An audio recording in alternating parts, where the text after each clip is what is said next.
Heto po ang ilan sa mga peking relihiyon o false religions in the world na magsasayang kayo ng panahon, pera, oras at lakas kung susuriin nyo pa. Dahil isa lang po ang iglesia sa Biblia na itinatag at itinayo ng Diyos kay Kristong bato. Walang iba kundi ang Iglesia ng Diyos, MCGI, na binili ni Kristo ng kanyang sariling dugo.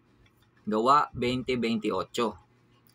Kung ayaw nyo pong maniwala sa akin, edi bahala po kayo.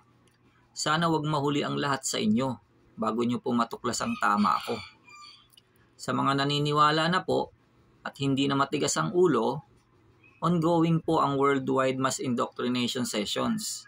Habol po kayo, weekdays 7 p.m. PH time, in all MCGI coordinating centers in the world. Basa Biblia.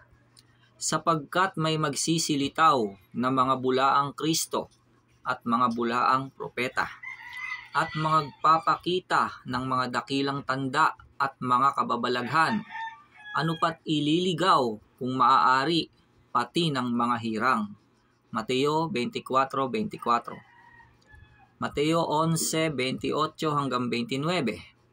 Magsiparito sa akin, kayong lahat na nangapapagal at nangabibigatang lubha, at kayo'y aking papagpapahingahin.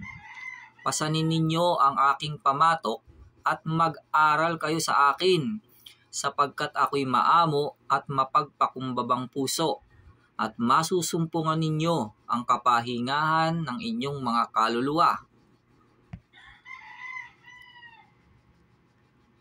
Sa Iglesia ng Diyos na nasa Korinto, sa makatwid bagay sa mga pinapaging banal kay Kristo Jesus na tinawag na mga banal, nakasama ng lahat ng mga nagsisitawag sa bawat dako sa pangalan ng ating Panginoong Hesukristo na kanila at ating Panginoon.